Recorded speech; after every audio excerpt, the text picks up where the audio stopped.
Hello friends, welcome back to echi ooruthu kitchen. எங்கள் recipe உங்கள் சமையல் அறையில். இன்னைக்கு நம்ம பார்க்க போறது வந்து கோதுமை தோசை ரெசிபி தாங்க பார்க்க போறோம். ஈஸியா எப்படி செய்யலாம்னு பார்க்கலாம் வாங்க.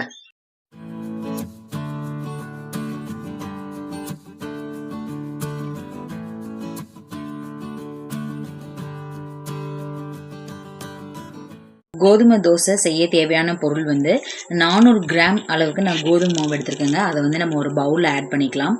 அப்புறம் ஒரு பச்சை மிளகாவை நான் ஸ்லைஸாக கட் பண்ணியிருக்கேன், அதை ஆட் பண்ணிக்கோங்க. 2 இன்ச் இஞ்சி வந்து ஆட் பண்ணியிருக்கேன். 1 ஸ்பூன் ஜீரகம், 1 ஸ்பூன் பெருங்காயம் ஆட் பண்ணிக்கோங்க.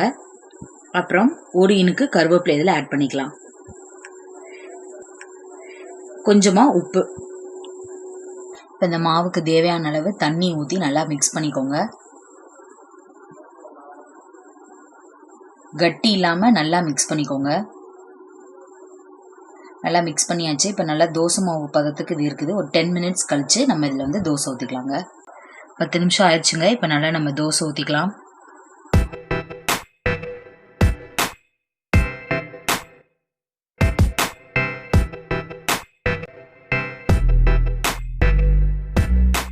தோசை நல்லா வெந்துச்சுங்க. இப்போ அதை அப்படியே நம்ம மாற்றி போட்டுக்கலாம். பார்க்குறதுக்கே ரொம்ப நல்லா கலர்ஃபுல்லாக இருக்குது. கோதுமை தோசை வந்து நம்ம நார்மல் தோசை மாதிரி இல்லைங்க, வேகிறதுக்கு கொஞ்சம் லேட் ஆகும். பட் டேஸ்ட் சூப்பராக இருக்கும். கோதுமை தோசை ரொம்ப சூப்பராக வந்திருக்குதுங்க. இதை வந்து நான் வந்து பாம்பே சட்னியோட வந்து சர்வ் பண்ணியிருக்கேன்.